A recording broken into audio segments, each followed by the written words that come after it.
what is the event that you're planning for later today?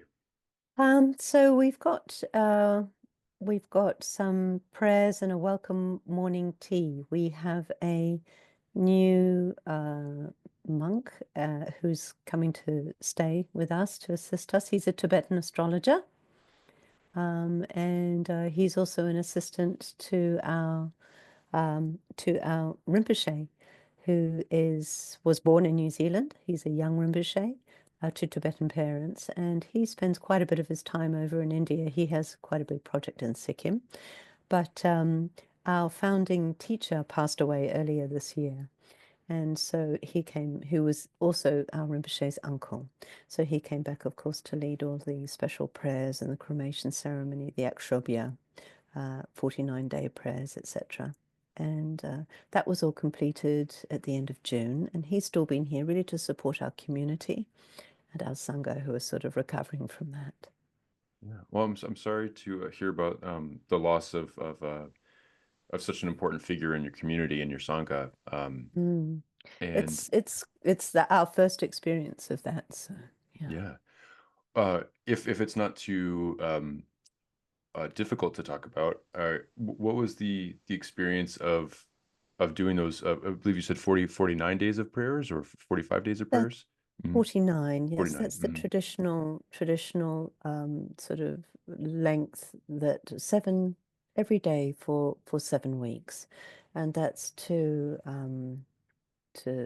reflect the days in the bardo, the consciousness in the bardo state.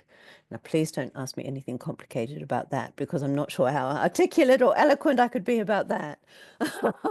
But this is according to traditional Tibetan Buddhist custom and culture. Mm, mm.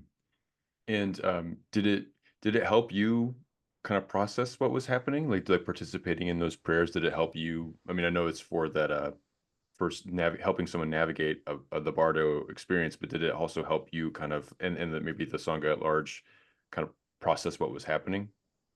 Yes, I think it did, Vincent, because it was quite a sudden experience, and everybody was galvanized into this sort of, I guess it was sort of one of the most profound teachings that our precious teacher could give to us, that everything is impermanent, everyone is impermanent, and this is all facing us. Here we are,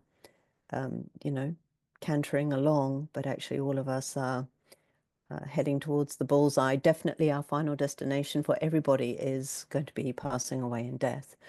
So it was very, very full of activity. And that's, in a way, a very good thing to have to focus on.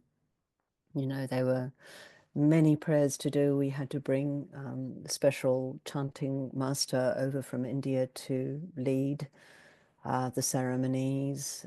Many, many things had to be done. For all of us, it was a very new experience. So we relied on the expertise of our robed sangha.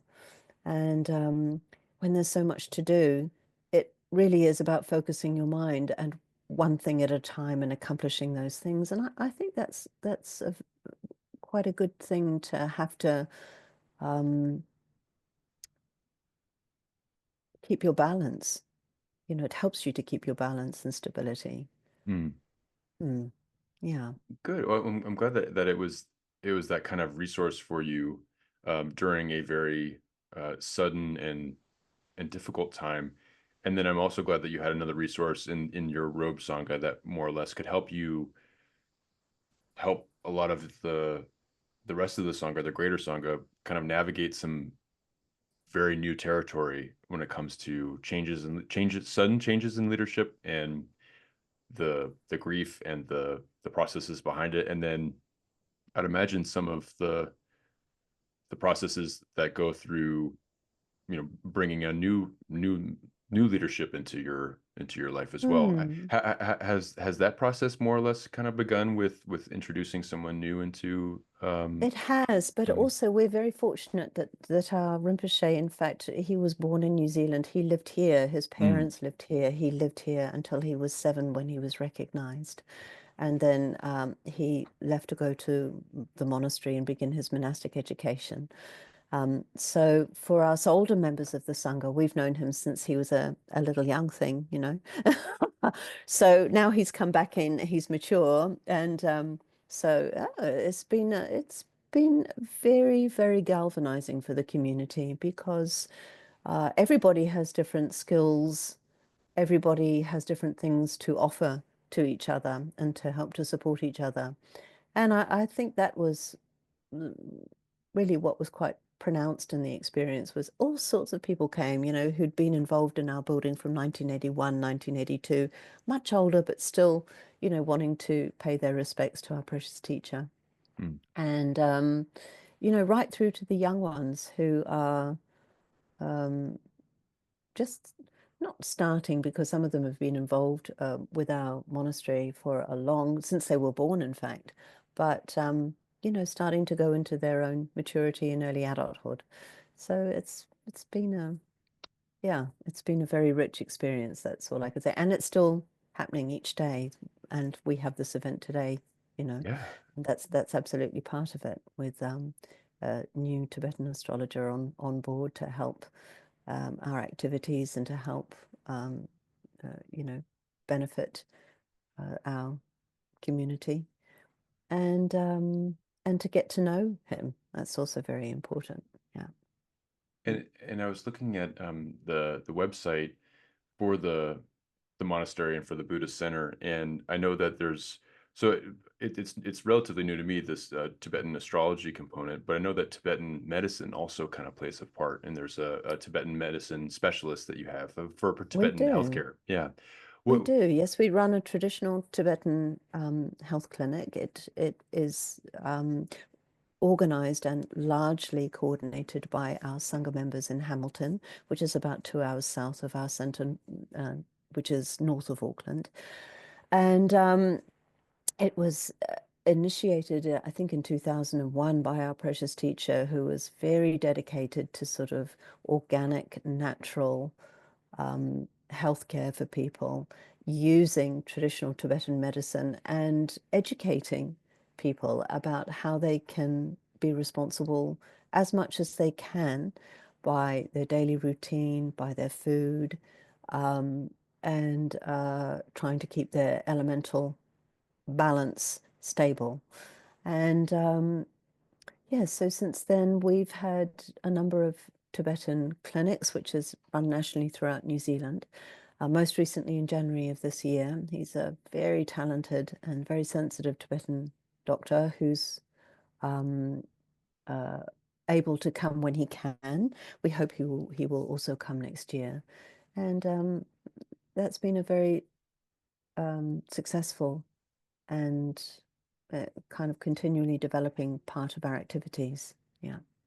And have you personally uh, incorporated some Tibetan healthcare approaches to your life? And have you seen anything come from that that has helped you not only just in a maybe physical recovery or otherwise treatment way, but also has it done anything to deepen your connection with how you're walking your Buddhist path? Certainly, I think I can definitely say that I've incorporated quite a few bits and pieces. I'm just telling somebody who's just coming into definitely my daily routine because in Tibetan medicine, they treat all food as a medicine in itself. So generally, I mean, this is a massive kind of generalization, but most Westerners are quite airy, quite lungy. We're very intellectual and academic, and all those thoughts work on the element of air. And so that can often lead to stress and anxiety, which increases our air element even more. And then we have difficulty sleeping, and that increases it even more. And then we go and, you know, eat something like a salad or, you know, some French fries, and they're very high in the air element. And then everything starts to kind of get spinny and out of control. And air is the most trickiest of the elements to stabilize. Um, So I think of a lot of what I've incorporated has been to do with eating the right sort of foods that help to stabilize my air element. Because if your air element is more stable, then you're able to be more relaxed as well as more concentrated. And if you find the median between those two, I think that's a very good place to site your awareness. You Mm, need to be relaxed as well as have some kind of concentration in order to be able to ride and maintain your awareness. And if your mind is flippy-flopping all over the place, and you're not sleeping well and being very forgetful.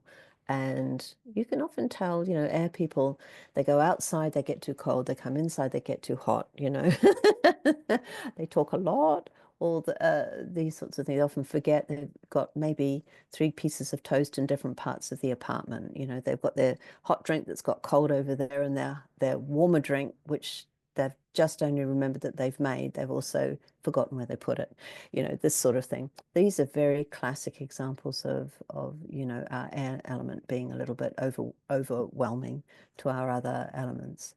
So I think, personally speaking, that's been very, very helpful. And also, mm, generally, a Tibetan physician will do his initial consultation by reading the pulses. And I've had very positive experiences with their sensitivity to what they can perceive. Normally, a Tibetan doctor will never say, "How are you and what's the problem?" They will just start diagnosing you immediately by how you look and how you move, even as you're sort of coming in to sit on the chair and start to take your watch off so that you can expose your pulse lines to them. So, yeah, it's very, very interesting to see what they can perceive through their fingertip readings and what they listen to and can hear. So I always think that, in order to have some sort of successful diagnosis and hopefully improvement to a particular condition, you need to have 50% good doctor and 50% good patient, because if you have wonderful medicine but you don't take it, or the doctor prescribes the wrong medicine, or the doctor prescribes the right medicine but you're a rubbish patient, you're a lousy patient, yeah, all those are contributing to factors as to how well you're going to be or what sort of recovery you're going to make. And obviously you need some karmic connection with your physician. Otherwise, you wouldn't be sitting there looking at that doctor, So there's many, many things come into play with that. But I can definitely vouch for having an extremely positive experience, and I feel it's been of enormous benefit to me. And I've seen it in patients, young and old, from little troublesome headaches to people with, who are in palliative care with all sorts of conditions and issues they're not going to recover from. And I can definitely say that having that sort of support, which is really to do with fundamentally keeping everything sound, your organs, that the sort of the pillars of everything else, you must keep your organs well and healthy and in balance. And then everything kind of can hang off of that, if you see what I mean. yeah. Thank you for going into that. It's really helpful to hear about. I'm a little bit familiar. I'm not like deeply proficient, but I'm familiar with some of the basic fundamental qualities of Ayurvedic approaches to things. Making sure that Mm, the foods that there are certain body types that do best with certain types of foods, and to avoid certain types of foods. And mm. I appreciate your sharing the elemental approach and perspective on it. And now that you mention it, I think I let something that was hot go cold the other night. So I have to kind of, hey, wait a minute, I have to adjust my air. And on that note, like of because I think it's important to isolate this, at least for maybe myself, maybe for others, but um, what makes air such a tricky element to work with? And I know that you had described it as something that is housed in some sort of intellect or over intellectualization. Of course, that's my intellect talking where I can't say words, but like you have it's very heady, and I feel like the nature of something being heady and being over rationalized or something like that is where you get into trouble because at least where I'm based in America, and irrational approaches to things and thinking intellectualism, all of that is positively reinforced. And so if I'm Mm, going to intellectualize my problem, then it feels like I'm addressing my problem, but I'm not. right. Yeah. Mm. I So is that get more or you, less where it gets absolutely. tricky? Yeah. It can, and also air is tricky because, if it's hot, air will make it hotter. If it's cold, air will make it colder. Mm. So, any little issue, it will exacerbate it and increase it. So the first thing that a traditional Tibetan physician will do is address the air element because it's often the one that's causing the trouble. And if they can stabilize the element of air, then all the fundamentals of earth, water, fire, and space, everything else they can kind of hear and be more sensitive to. But generally, the one that for Westerners, because of exactly what you described, Vincent, that is they often tour around with just loads of bags of air medicine. Yeah, just because all sorts of conditions come out of that, you know. Yeah. Yeah, no, there can be a lot of I mean, I don't know what a necessary amount of stress is, but you can certainly add to your stress bank by thinking more and more on something. And yeah, I appreciate your description of the air, how it can certainly an icy wind can make that however many degree temperature that much Yeah. colder, for Yeah. sure. Um, and then was this kind of treatment for you, or this type of full body and philosophic approach something that kind of drew you into this specific practice in itself, or did you find yourself entering into this type of practice through another way? Uh, well, I became interested in Tibetan medicine just simply because we were going to be hosting a traditional Tibetan doctor, and I had not really had that much experience of it at all until I went to India on my first trip many years ago. So I didn't really know anything about it, and it was just a natural sort of progression because I was a member of our center here at Karma Choeling.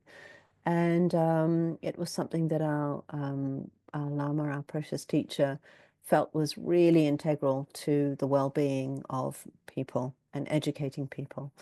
Um, but if you're actually, you know, it's really asking, how did I end up kind of here Right, at right. the center? Um, it was pretty quick, really. I had traveled a lot because of my father's work. He was a diplomat, and I, somewhere in the dark, distant past, I'd been at school in the UK, and one of my teachers was very interested in meditation. And I think really the kind of key was when I picked up a book written by one of our great Kagyu Tibetan Buddhist masters, Chogyam Trungpa. And prior to that, I'd read all sorts of funny books, and I just sort of looking really. And when I read his first couple of paragraphs, I found him very funny, which I liked immediately. He had a really good sense of humor. And I just knew I'd hit something that resonated with my mind. And fast forward a little bit, I went to one of the big Kagyu Buddhist monasteries in the UK, which is up in Scotland, called Samiling. And then a short while after that, I did have to come back to New Zealand. And because of that introduction at Samiling, karma being what it is, somehow I ended up meeting uh, a sort of satellite puja group of this center that I'm sitting in now. And quite quickly, I ended up coming up here and participating in the events here. So it was, I guess it had been gestating for quite some time. I was always I remember when I was quite little, I wanted to go to all the different Sunday schools. My parents were not particularly religious at all, but one of my friends, she used to introduce herself by saying, my name is so and so, and I'm a Catholic. And I thought, what is that? What does that mean? So I remember sort of saying, I would ask my parents to take me to all the different Sunday schools and sort of just find out a little bit about it. And then further on, I ended up, just simply because it was a good school, I ended up going to a Catholic all-girls school and participating in the prayers and so on. And I had a wonderful religious knowledge teacher. In those days, religious knowledge was what do you say, a curriculum subject. You had to take it. So I just think that was a really wonderful, wonderful experience. I'm not sure that it's an obligatory subject now, part of the curriculum now. I think it's probably an elected subject, but I found it really, really interesting. And I had a very progressive nun teaching that subject. Um, she had grown up a Catholic, but her father and her family had converted to Church of England. Ooh, that was considered to be sort of, quite rebellious. Um, anyway, so really kind of just being a little bit curious in that particular way. That's how I ended up sitting here and starting to think about uh, doing some sort of practice with my mind. Mm. Yeah. I certainly appreciate where you're coming from with checking out all the different Sunday schools. There's just this like, Yeah. what do you mean you're a Catholic? What does that mean and how and Yeah. I think that more or less that is kind of how I found myself wanting to know more about Buddhism, is because people would say Buddhism and I'm like, but what is that? What do you mean? And like I'm a Buddhist. It's like, and then what's a Zen Buddhist or what's a Tibetan Buddhist? And it's like, well, there's so much diversity. There's so much to know. There's such a richness. Then Mm. I just kind of ended up falling into being a Buddhist because I was like, as you kind of digest more of the material, it just kind of stuck. And and thank you for kind of going over how things started to manifest for you. And it's interesting to know that it more or less kind of started with some guidance from a teacher of yours in Mm. school where they had an interest in meditation, and the meditation that I was kind of reading on the website for the center and for and even just with my pretty basic understanding of Vajrayana, is that there are some visualization practices, and there are some uh, you know ones that are specific to a certain figure, like Tara, like green Tara or white Tara, or other um, figures within this tradition. And I wanted to see, like, what does the visualization element, is that something that you kind of connect with, or is that has that been a boon to the practice, or is that something that kind of took a second to kind of I guess get used to or figure out for yourself? Or are there other elements of meditative practice within your lineage that you feel very deeply connected with? Hmm. I think it's a bit of mix and match, really. Sometimes uh, it's been quite all right to visualize, depending on what the practice is, really.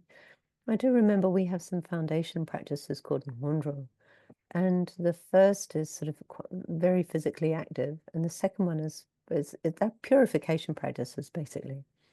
And the second one is a recitation of a 100-syllable mantra. And there is a visualization that accompanies that. And I just remember thinking, oh my gosh, what the heck is this all about?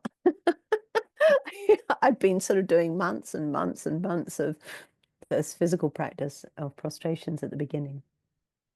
And it took me a little while. I always remember the brother of one of our lineage masters saying that when he first started, his tongue got swollen because he was having to recite it out loud.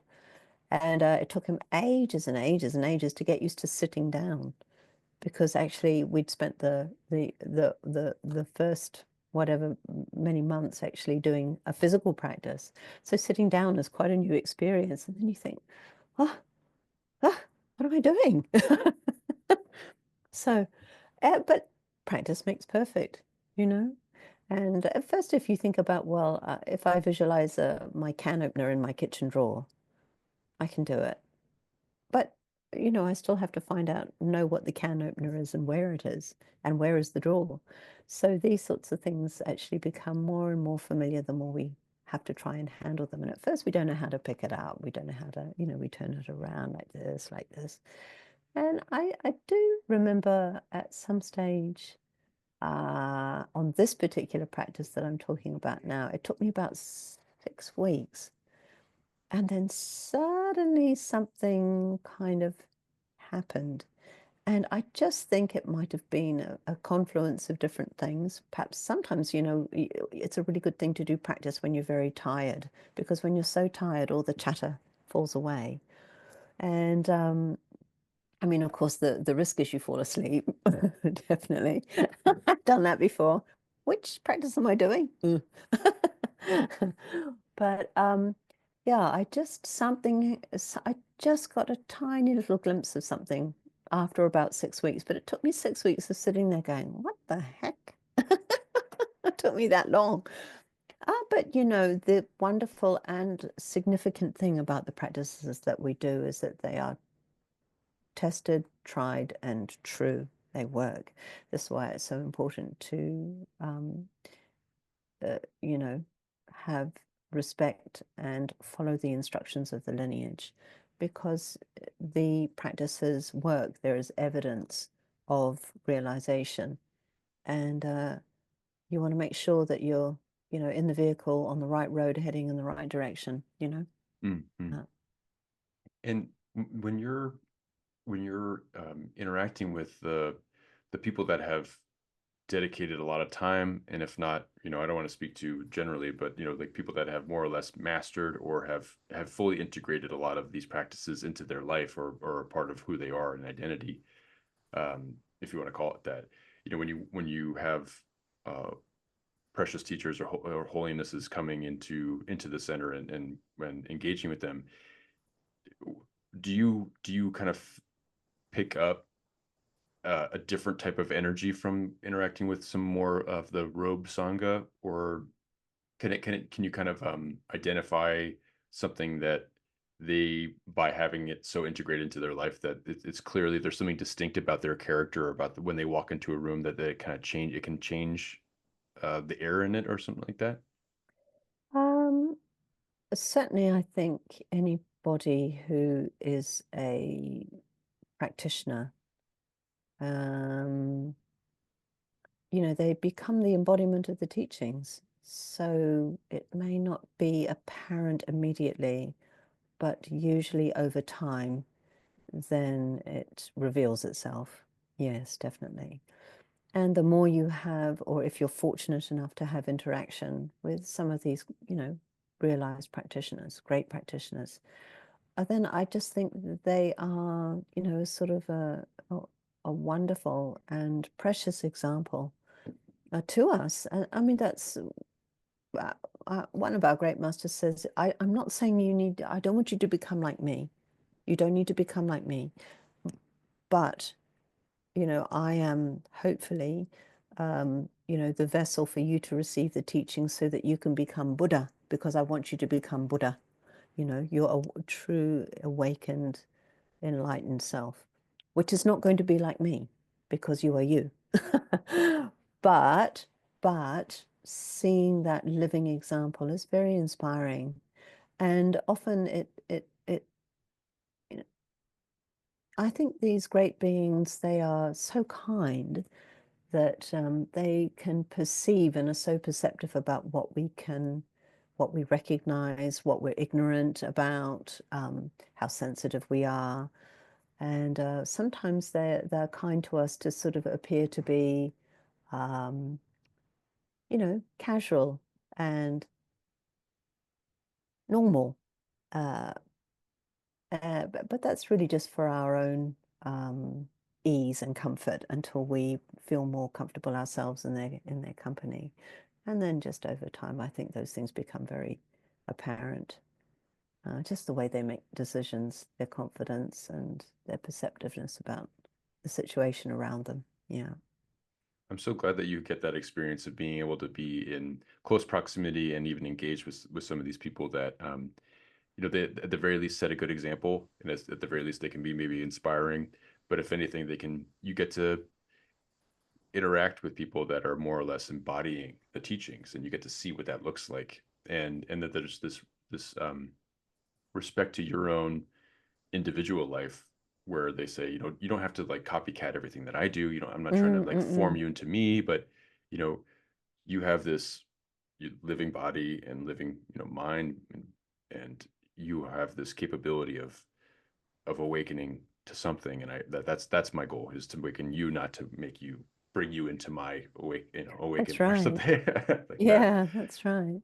Yeah. And Yeah. has this life that you have, in this kind of proximity and engaging with the Tibetan Buddhist tradition, has that ever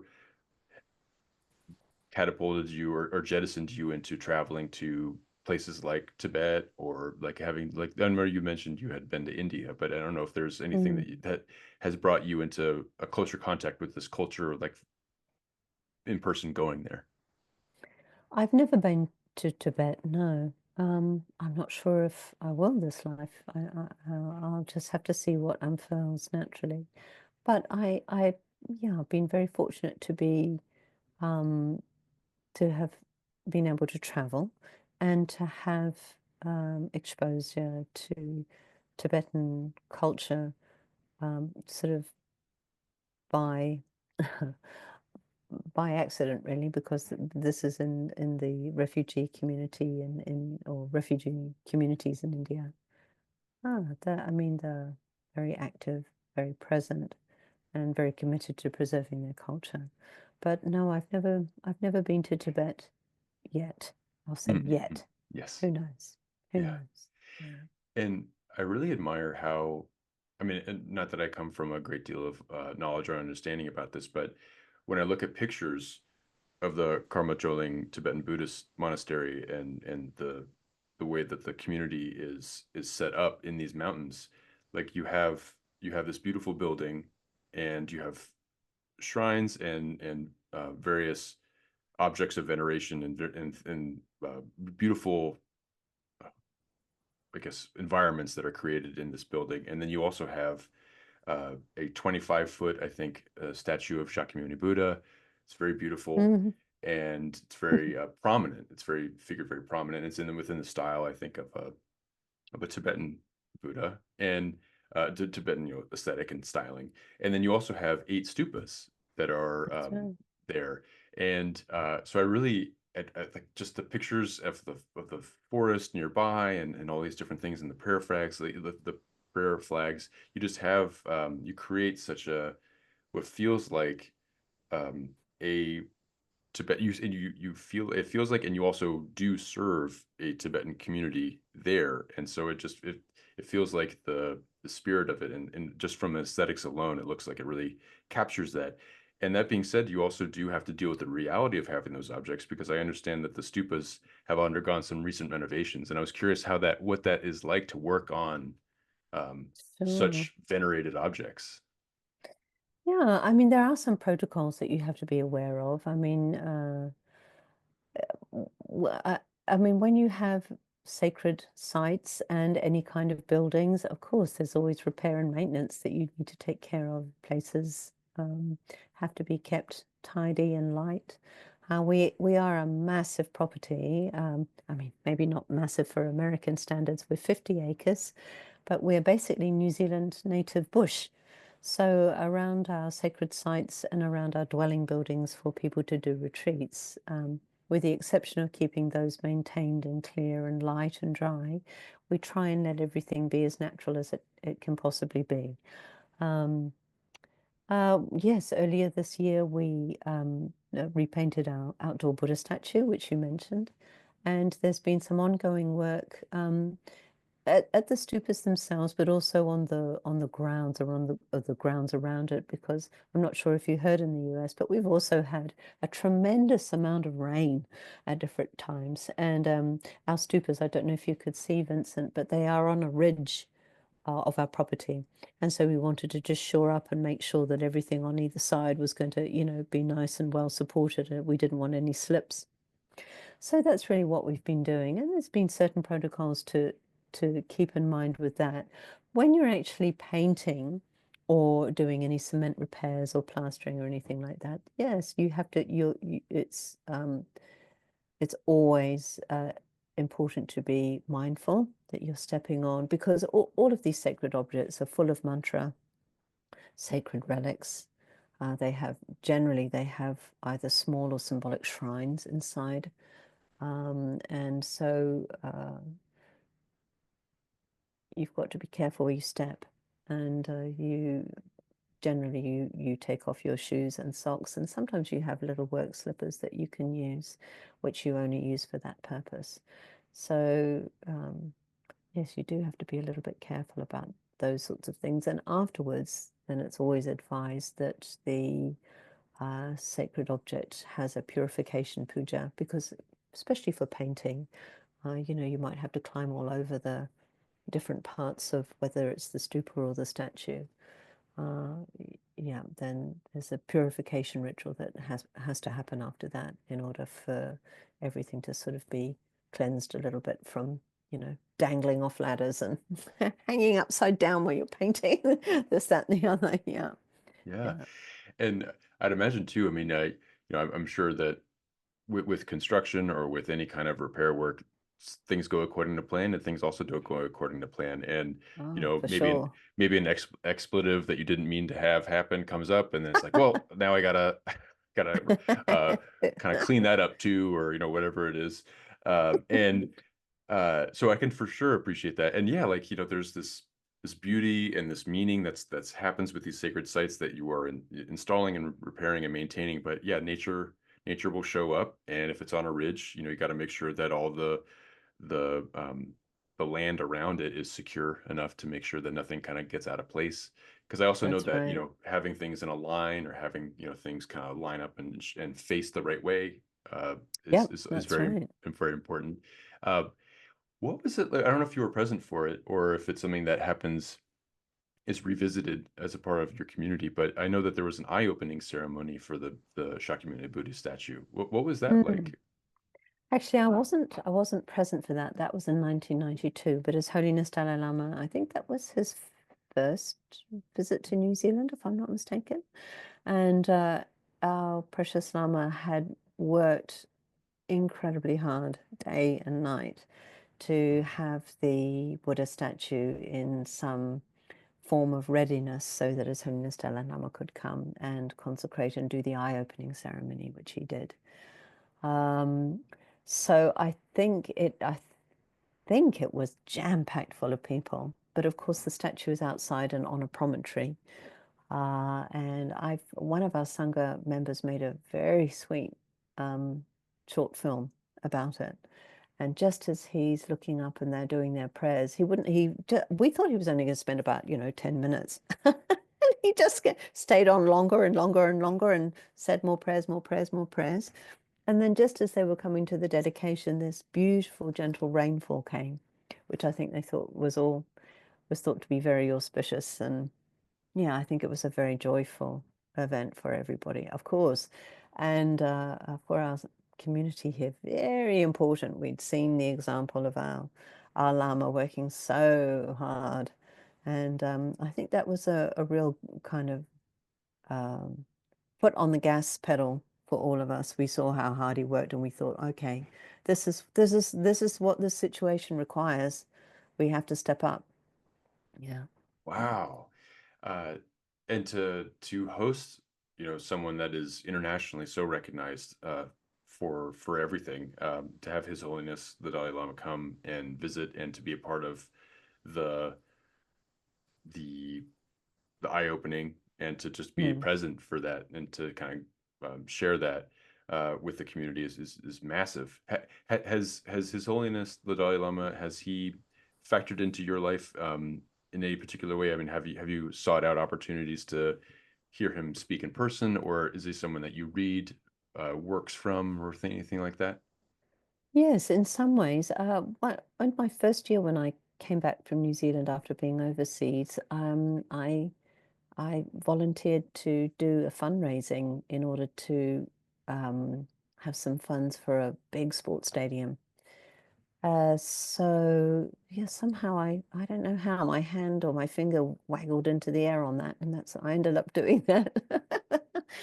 So, and of course, then the event took place because we did successfully raise funds to be able to use that as a venue. And so, of course, I attended, and I have had the opportunity to see him on several occasions and meet with him. And yes, I have read his books, some of his books, not all of his books, because he's prolific. I mean, there are many, many, many books. Um, but always my own personal connection has always been with the Kagyu lineage. And the head of our lineage is His Holiness the Karmapa. And then it was a very sort of simple, very simple person.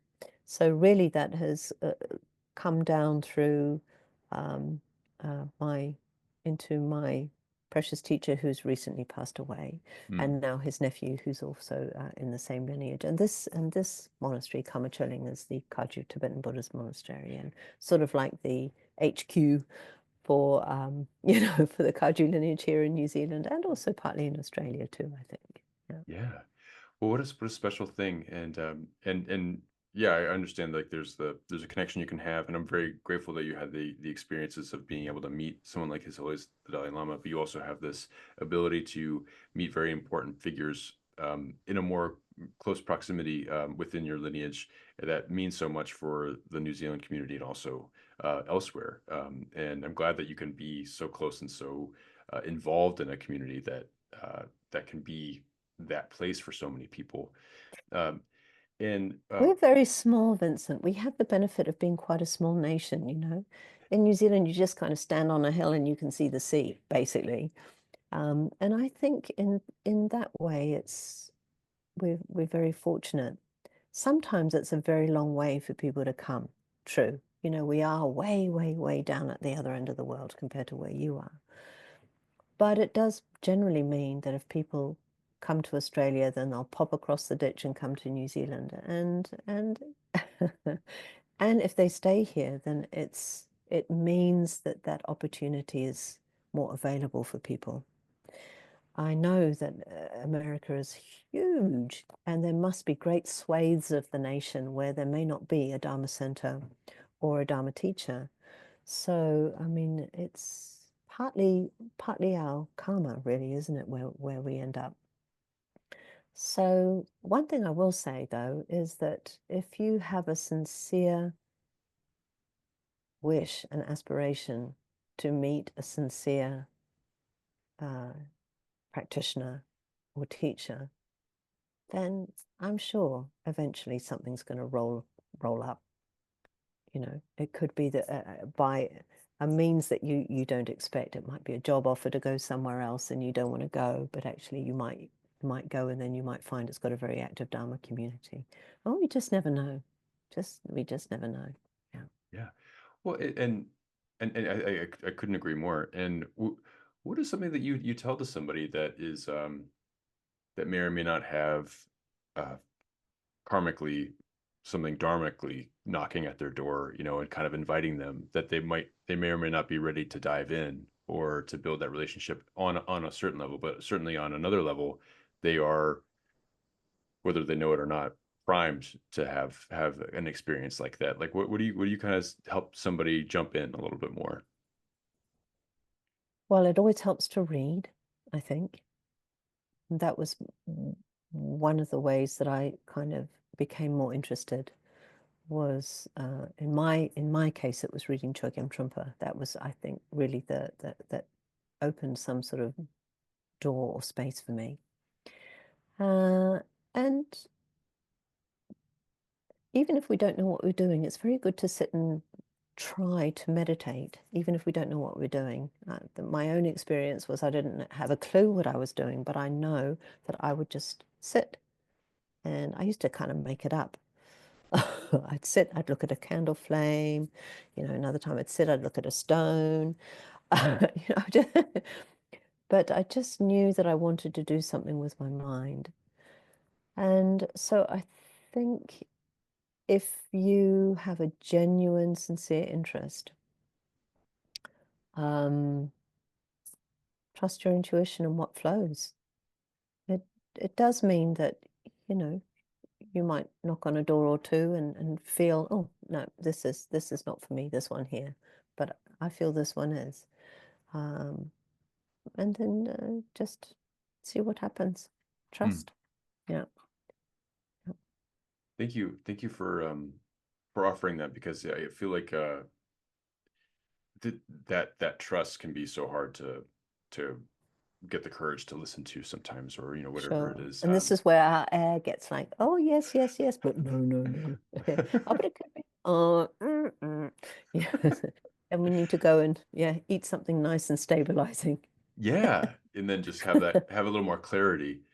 Uh, Mm, and then too, like I really deeply appreciate how you and your sangha offer something, elsewhere in the world, that is further away from where I'm sitting, but you still offer a space for people to go and to maybe experience. Maybe some people need to travel to have the occasion to drop off the noise and the clutter of their home and their life elsewhere, and the cell phone connections or whatever, the network connections, and be somewhere else entirely, to then feel like they have a clean slate. And so I really appreciate what you do to facilitate that. And then also too, what a unique opportunity, because yeah, you have 50 acres. Not all of that is the building itself, nor the statues or mm. the stupas. A lot of that is that New Zealand bush that you were talking about. What is it like to be among that on a regular basis? Like, what is that experience of being surrounded by a type of wilderness?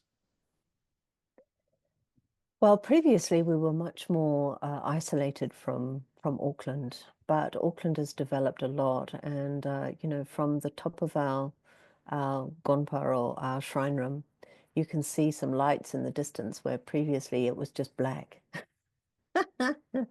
So, I mean, one of the things about that quietness is because all of our sacred sites, everything has been done according to tradition, consecrated properly, and practitioners are here. That I think that means that the environment is very conducive for um, calming our mind, and something natural for the eye is very important. Our teacher used to say, we need organic world, we need organic nature, we need organic food, we need organic body, we need organic mind. And I think having the expression of nature all around you, I think that's very good for just allowing yourselves to mentally let things be. We don't need to keep picking over things all the time. We can just let things rest. So I personally have found that to be very, very good for mental well-being.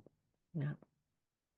I can certainly see how that could facilitate that organicness, and that last little bit of organic mind. I think that is something very profound about hearing that for me, and that when you said it, just like that, following food, body, and the experiences of letting your eyes kind of see some nature, but also like letting the mind be what it is a little bit. That's not Mm, necessarily tethered to uh, the rigmarole of maybe an urban life, or a digital life. mm. Absolutely. And also sometimes we get our own thought police, Oh, not like this. Oh, like this, this sort of thing. It's good to just let that drop. Yeah, Yeah. absolutely. Well, this has been such a wonderful conversation, and I just had one like last two-part question, which is like, one, is there anything that you would like to promote, whether it's a cause or a foundation or something like that you'd want to get more eyes and ears on, or whether it's something that you're working on personally, or otherwise, something that you'd want to draw more attention to. And then the second thing, and we touched on it briefly, but I just want to see if there's anything else in the category of any advice that you'd want to give to somebody walking the Buddhist path that you would have wanted to have heard while you were doing it. Oh my goodness. Yeah. Heck, okay. Um, well, of course. I mean, I'd like to mention our beautiful center here, Karma Choeling, which is north of Auckland. and the commitment that is here for people to do practice and to visit, you know, and to visit. And also, I think I'd like to mention our young Rinpoche, who has stepped in and is gradually taking more responsibility for guiding us. And he has a new foundation, PRR Foundation, and his assistant is our new Tibetan astrologer. And all I can say is watch that space. That will be something wonderful. And the two associations are working closely to sort of help us navigate through this time. So that's those things that I'd like to mention. And I guess secondly, something that maybe I would have liked to have heard more of as somebody developing my interest in Buddhism. It's all okay. Simple as that. Because no matter what, it's a good day, it's a bad day, it's fabulous, it's horrendous. You know, you get it, you don't get it. It's tidy, it's messy, it's up, it's down, it's serene or it's chaotic. All of that is changing all the time. So whatever is happening, it's okay. Very, very beautifully said, especially in lieu of the hot thing that I had, letting it get it cold. It's like sometimes you could really get frustrated with yourself or whatever it is for having so much air going on. But to know that, you know, that's part of it. And that's part of the flow of things. Well, Because Kate, we are all different. Yeah, so we are all different. So, you know, that's also okay. Yeah.